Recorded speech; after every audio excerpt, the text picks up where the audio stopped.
Alright, hello and welcome to another reading video. Today we are tackling my end of year TBR, which is also kind of seeing how many series I can finish by the end of the year. I did just finish the last book in the Love Light Farms series. Was quite pleased with the overall reading experience. This has prompted me to finish out my series, and I have a few final installments. I'm actually really excited for all of these too, so that's a lot of fun. I have Assassin's Quest by Robin Hobb, the third in the Farseer trilogy, which is part of a larger series, but we're just focusing on this trilogy for now. And then we have The Story of the Lost Child, which is the fourth book in the Neapolitan Quartet by Elena Ferrante. We have Seasparrow by Kristin Cashore, part of the Graceling realm, which is interconnected standalone story arcs. We have Wild and Wrangled by Lyla Sage, part of the Rebel Blue Ranch series. And then lastly, we have Lights by Brenna Thummler, which is part of the Sheets series. I'm particularly happy about the assortment, the genre variety that we have for this selection. We've got an adult fantasy, a YA fantasy, a contemporary romance, a middle grade graphic novel, and a lit fic.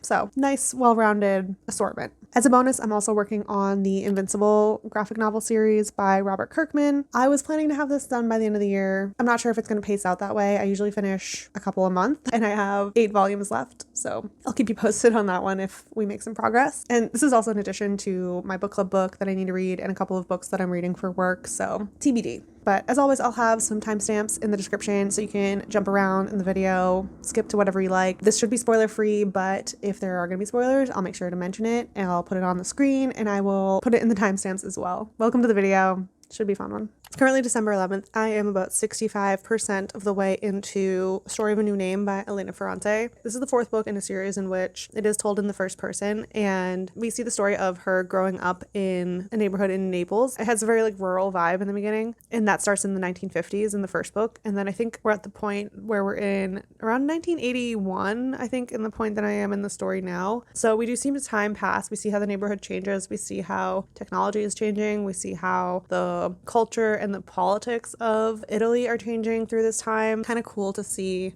where we start and how we pass through time. So you do get a little bit of zooming out from time to time, but for the most part, the story really does follow the main character and her relationships with people. So it follows her relationship specifically with her lifelong friend, who she has a sort of rivalry with from the beginning, from the time they're in school. And it kind of continues and follows them through adulthood, where it's this friendly, competitive rivalry sort of situation. And they kind of fall out and then they become friends again. And it's a very tenuous relationship, but it's a very big factor in how our protagonist sees herself and how she moves through the world. And you also see her relationship with her mother, her daughters, a few different men that she is in relationships with throughout the story. But I think ultimately it is largely about this neighborhood and the families within that neighborhood, the various relationships amongst the people in the neighborhood, because different people have certain levels of power and privilege and wealth, basically have their influence over the neighborhood and what they want to happen. And then there's people who maybe don't like that and try to resist them, or people who try to kind of get in line with that family to try to take advantage of whatever they can get off of the wealthier family. Kind of they don't say that it's mafia, but I'm presuming that it's mafia. There's definitely power play that is continuously happening in the background, and for some books you don't really see it on page. It's really more about the protagonist and her experience with her education, with her lovers, her family, her friend, but all the while you have this power dynamic that's happening in the background, and I think we're starting to see it come to a head in this final book. I'm still curious to see what's going to happen in the end and how this is all going to kind of wrap up. Where are we going with this story? The author does have a really good way of making you feel invested and making some of the more mundane stuff a little bit more engaging because of the reflection that she adds to it. You could describe it as a character study, but it's sometimes even more than that. As we go through the books, the protagonist is becoming more educated in feminism and I mentioned politics. So you see kind of how that layers into her reflection of her friendships and her relationships, and her perspective is just really interesting. Basically, she reflects it in a way that feels very nuanced and insightful. I really feel like I get to know the characters. I feel like I have a good understanding of this world, even though I've never lived there, even though I've never met these people. You feel like you have. I'm not oh my god, this is so much fun, everyone should read this, but it is very compulsive. Once you start, you kind of have to keep going in a way that does kind of feel popcorny. It's not hard to read. Most of the story is told in a very this happened, this happened, this happened, this happened, and then she'll layer in a reflection to kind of give some more nuance, and then this happened, this happened, this happened, this things happen, and sometimes we go through long periods of time with just these kind of like bullet point retellings, and then we'll go into a scene where we see something actually play out in real time. And because the author kind of spells everything out for you, she'll say exactly what the tone of voice that the character used. Like, there's nothing to read between the lines of. She does all of that for you. She definitely spoon feeds you all of the nuance, which actually is kind of fun as a reader. So that's my 65% update. I think I'll finish it over the weekend, and then I'll just have to decide what book's coming up next.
I finished listening to Story of a New Name. When I first finished this book, I called my mom and I literally apologized to her for recommending this because I was like, what was the point? So long for what? I would say I was entertained by this series maybe 60% of the time. And then 40% of the time, I probably was just waiting for the rest to continue. I was so over it by the fourth one.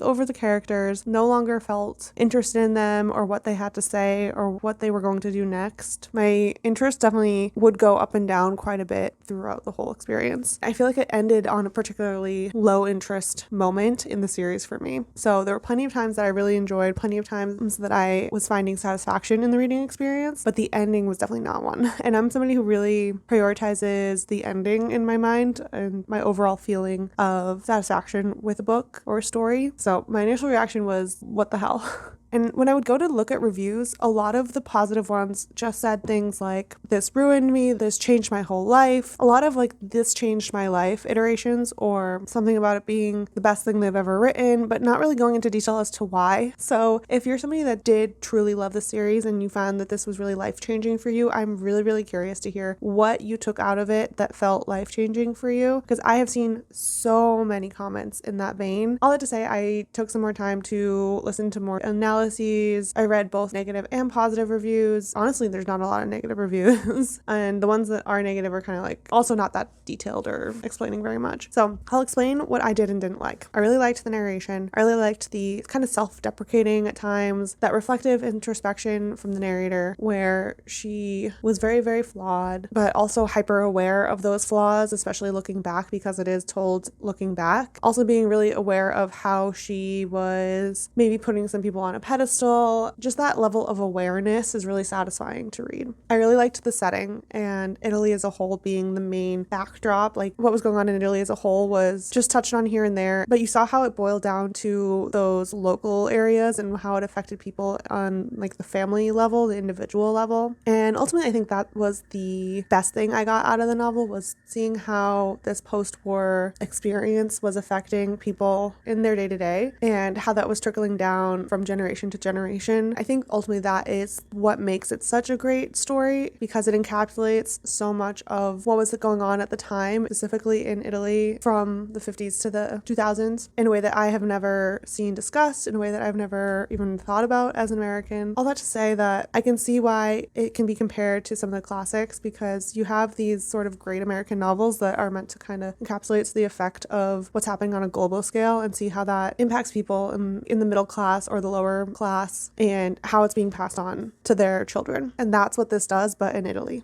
Now, did we need to have 4 books to get there? I don't know. I'm always a little critical or skeptical of books being as long as they are sometimes. I am always preferential to getting more said with fewer words, but the level of nuance that is portrayed in these novels does require a few more words. So seeing the level of character detail, the character development, they felt so real and they felt truly flawed in many ways. Again, both as individuals and as a community, and kind of saw how these individuals interacted with each other over the span of decades. And that is not something that can be done in a novella. So I definitely understand that, but it made it a little less enjoyable. I'm also not somebody who really loves super highbrow literature. I do read classics here and there, and I try to take what I can from them. And I can often appreciate elements of them, and then I appreciate being able to then go and see how they're adapted or see how they are in conversation with other pieces of art, but I won't necessarily enjoy the piece itself. For example, Frankenstein didn't really have that attachment with the novel itself, but then watched a couple of adaptations, and the newest movie I absolutely fell in love with. Seeing how those themes have been taken through time can be really satisfying. So I am curious to see kind of what comes out of these novels, and I'm sure there will be some really great writing and art that will be made in response to this. I know there is a TV show that I am curious to check out, but not dying to, so if anyone has seen it and can recommend it or not, let me know. One thing that I did watch to kind of supplement this experience was a couple of YouTube videos on Italy at this time to kind of get a better sense of the political events that were happening, and I did come across this period known as the Years of Lead. I'll put more information in the description and try to link to one of the videos that I thought was a little more informative. There's apparently a lot of terrorism happening in Italy from like the 60s to the 70s, and this very like violent nature obviously was present in the Neapolitan novels, so it was really interesting to see the real life history side by side with the more emotional narrative driven story of the Neapolitan novels. Ultimately, I ended up rating it 4 stars. The scope is obviously very large, being that it takes place over decades and covers so many different characters, while also trying to handle these cultural thematic elements of violence, motherhood, sexism, gender roles, what else? Friendship, of course, just all of those relationship dynamics, and again, kind of that generational trauma that is being passed down, how we see it in the older generation in the story, how we see it in Elena's generation, and then again in their children and what their upbringing ends up being like. So very broad scope. I just found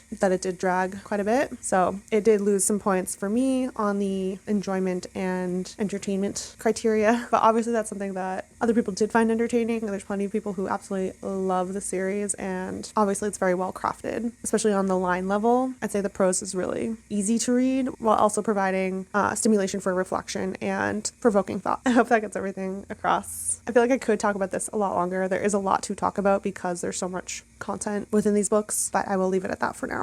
I'm going to pick a new book. I think I'm going to pivot to a fantasy. Oh, and I also did finish a couple more volumes of Invincible. I am now on volume 20, so I might actually finish this month.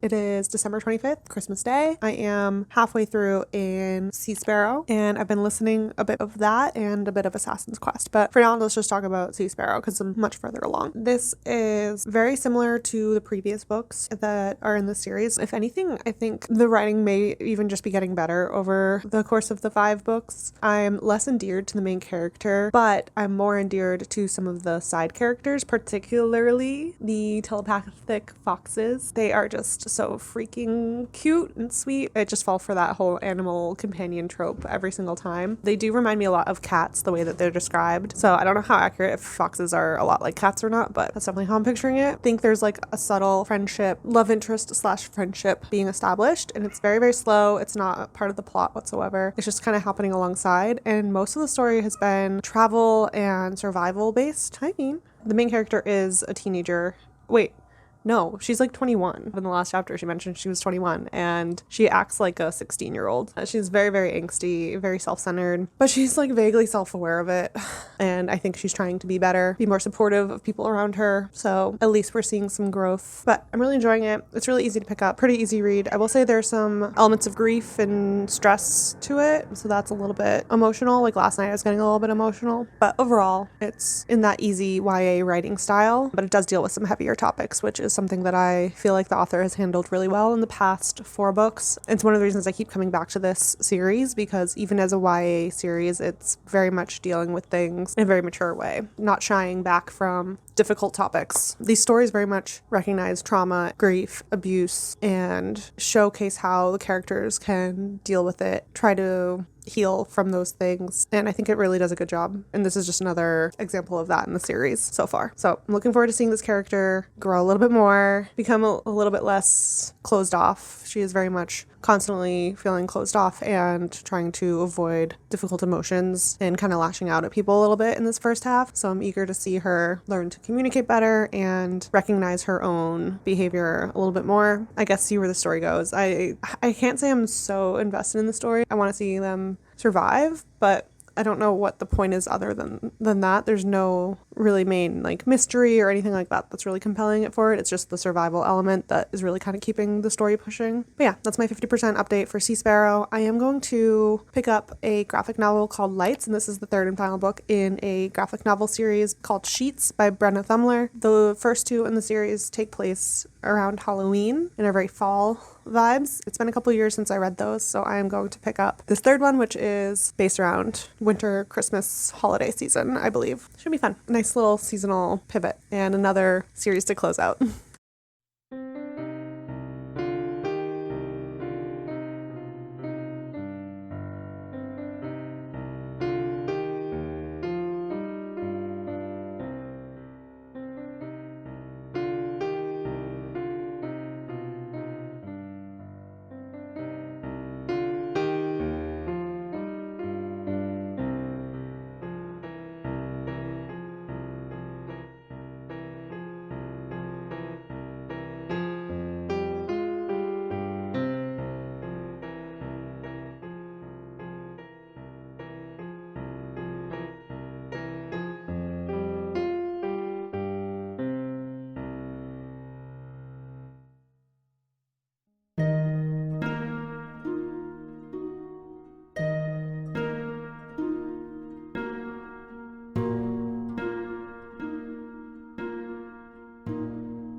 Obligatory Christmas eggnog.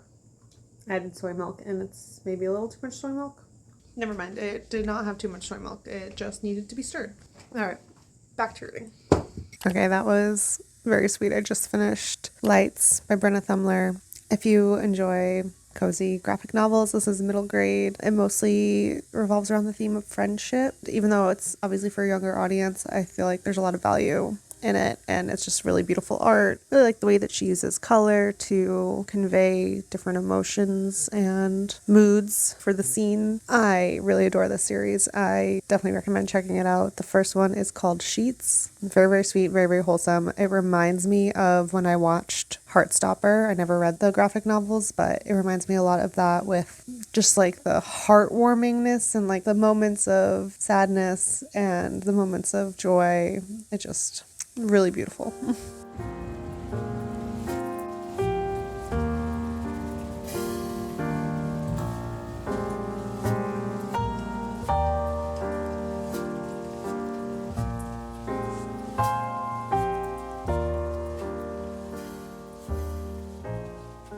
been a couple of days. It's now December 28th. I am very sick. Okay, maybe not very, that's a reach. I have a little bit of a cold and I'm grumpy. I've got my coffee. I've got to do some grocery shopping today. This is an eggnog latte using some of the last holiday nutmeg syrup that I made with a little bit of eggnog as well. Nutmeg, clove, ginger, all that fun stuff. On Christmas Day, I made gingerbread cupcakes with a cream cheese cinnamon frosting. It was really good. I will say it came out a little bit dry. I might have overcooked them, honestly, because I screwed up my timer now that I'm thinking about it, but they tasted really good. I also ran out of my audiobook for Assassin's Quest, so we are moving over to reading this physically. I did make it to 47%, I think. I'm really loving it so much. Really just so entertaining, and I just love the characters. There's certain ones that I do want to see more of. It has been a more lonely journey following Fitz for most of this. He's been on his own for a lot of the book. I'm just eager to see him reconnect with people at some point, I hope. We get kind of glimpses to some of the other characters, but not a lot. It's very good. I was listening to the audio out loud with my partner last night while doing some puzzle. Made some really good puzzle progress on the one that's been sitting out for like the past 6 months. Solid storytelling all around. Did I tell you what this is about? If you haven't heard of it, it's part of the Realm of the Elderlings series by Hobb, but this is just the first trilogy within that, called the Farseer Trilogy. It follows a character named Fitzchivalry. You are in first person POV, so he's retelling his story. There is a animal companion element to this that I always will eat up. Very similar to Seasparrow with the telepathic foxes. We did meet a little ferret in the last section that I read. That was very sweet. Maybe sweet's not the right word. It was a very vengeful ferret. I immediately felt for this little ferret, even though we knew him for like 2 seconds. Other than that, there's really no other magic that's at play. There's something called the skill, which is like a telepathy, something that only a few people in the court have, and it's usually related to having royal bloodline or being highborn, I believe. Basically, it's passed down genetically, which I think the wit is also, which the wit is the animal magic where you can bond to animals. The wit is looked down upon. That is very important throughout the book. Anyways, it's really lovely. We are traveling a lot. There's a lot of redirection happening. He's getting intercepted, multiple hurdles that he's constantly having to jump through. It's a lot of high stakes elements at play. So overall, enjoying the story and really eager to see him reconnect with some people that we know from the first couple books, because so far it's been a very lonely first half of the book.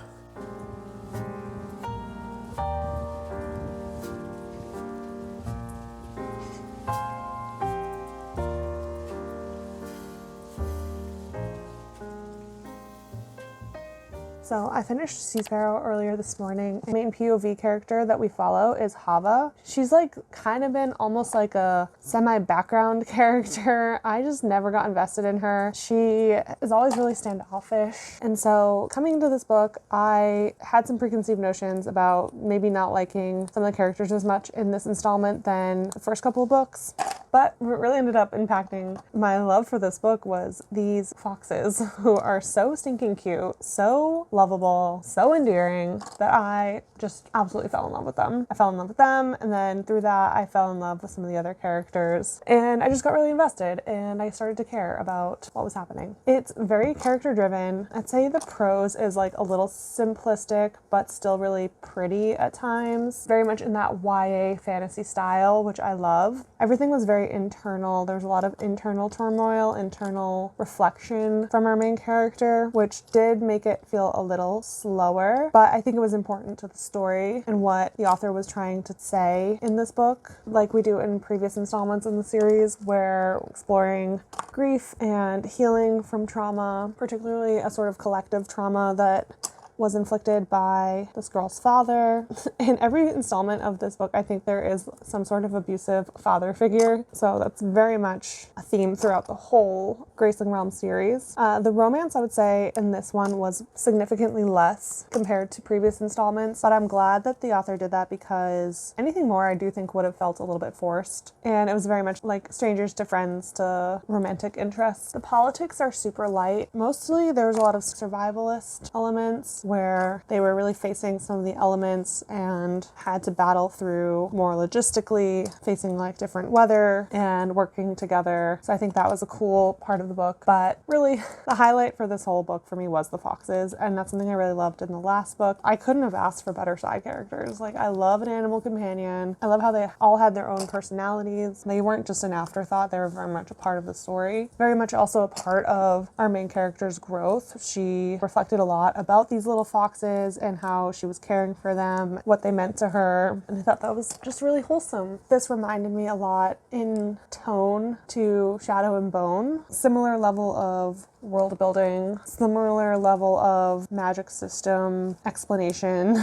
So I think that if you like Shadow and Bone, you would like these. If this were more expanded, I would have liked to see the politics of the world maybe explored a little more thoroughly, but I think it's exactly what it needs to be for a young adult, for a single story arc within a single book. All in all, about 600 pages for this installment. By the end, I did get a little tear in my eye, just happy to see, like, after everything that they do go through as a group and seeing how the main character and a couple of the side characters get to kind of come to terms with things or resolve a few of the conflicts that were plaguing them throughout the story. And really just see the main character come into her own a little bit and finally get a sense of maturity and growth. I would highly recommend it for any teens who are interested in fantasy books because I think it just has a lot to offer. There's a lot of heavy stuff, but it's handled really with care. Kind of gives you a soft landing. The other installments were a little bit more intense. Bitter Blue was probably the most intense installment in terms of trauma. Fire had some intense elements about like how men or how people treated things that were beautiful or people who were beautiful, how they treated them in such extreme ways. A lot of different exploration of ways that people can be pretty awful. I think it was really well done. I can't get over the foxes. They were so cute. They were so precious. But that's that. I gave it 4.75 stars. Really loved the series overall. Such a good ending to the whole thing. And then I started Wild and Wrangled. It's just a short, light, fluffy contemporary romance. I'm putting some progress in on that today. I'll check in with you again soon.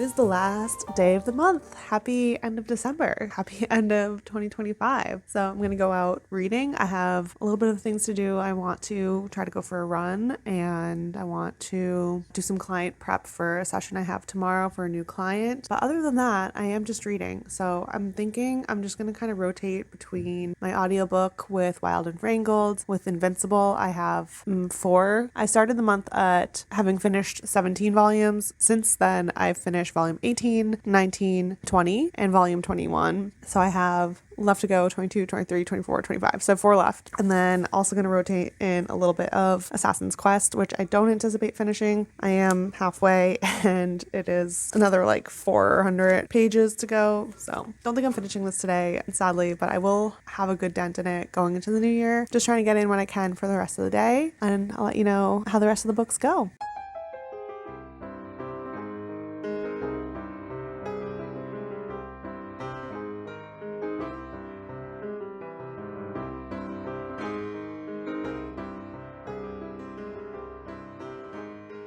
Switching over to my audiobook, I did finish one more volume of Invincible and going for a run.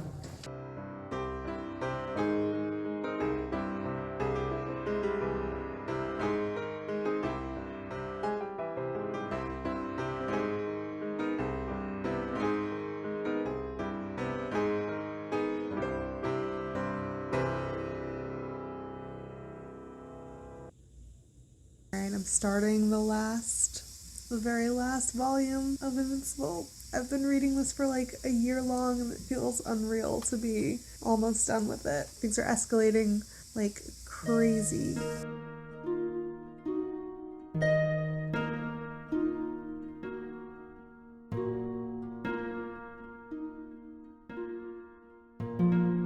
They have so much shit talk during their fights. It's kind of hilarious when you see it happen over and over again. Like, just so much shit talk.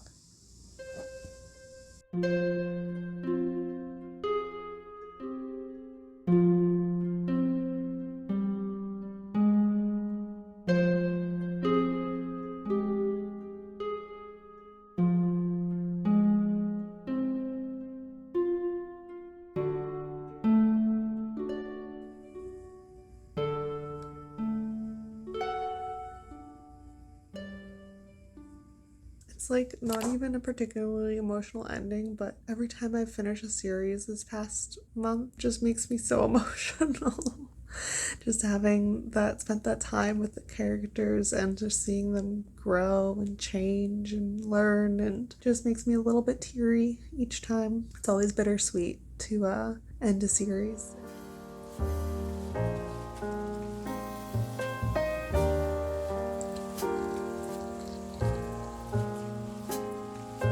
Happy official 2026. I managed to finish literally every series except for Assassin's Quest. Super happy with that. So on New Year's Eve, I did finish Wild and Wrangled, which honestly, kind of wouldn't recommend it. Didn't really stand out in any particular way. I felt like everything that I loved about this series and previous installments, I didn't really find as well executed in this installment. The characters were a little flat for me, and I feel like the setting was just a little less present. Like, there was less description of the setting compared to previous installments. Yeah, I just didn't really love the two main characters, particularly like our main female lead. She just kind of felt really flat. So overall, it was still like a pretty sweet romance. Not really like a whole lot of complaints, but also nothing really that stood out for me. In terms of Invincible, I did finish the remaining few volumes, so I now completed all 25, and the series as a whole was really cool. I hesitate to recommend because it does have a lot of violence, but I do think the character work was really nicely done over the course of the series. The themes around like morality and who gets to decide what's right, and basically a lot of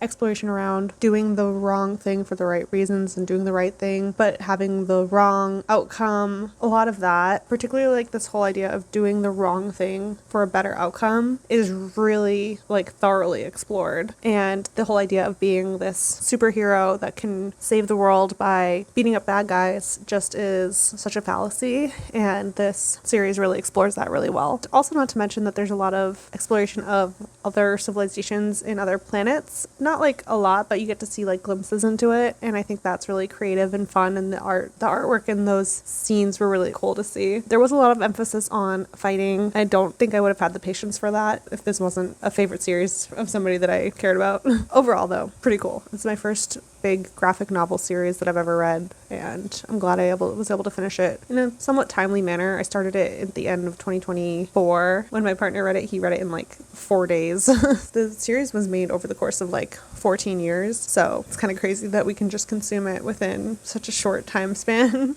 But very cool experience. Overall, really satisfied with this whole finishing series project, because I made a video last spring about reading for emotional impact and how I thought maybe one way I could do that was reading more series or longer books, having more time with the same characters over and over. And I do think that did pay off the way that I thought it would. I especially felt that in the Graceling series, even though we do follow different characters at different times, we see some of the same characters repeatedly, and did feel like a little more emotionally invested in them and in the world and in their well-being overall. Even though I didn't finish Farseer Trilogy, I do feel like I have more emotional investment in those characters as well. Again, just having spent more time with them. So I do think that theory still stands, and I'm definitely going to be continuing reading a lot of series in 2026. I'm really excited to continue on that journey, especially in the fantasy space, but also I'm going to be looking for more romances as well. Litfic series I know are less common, and also I don't know if that's really like my genre.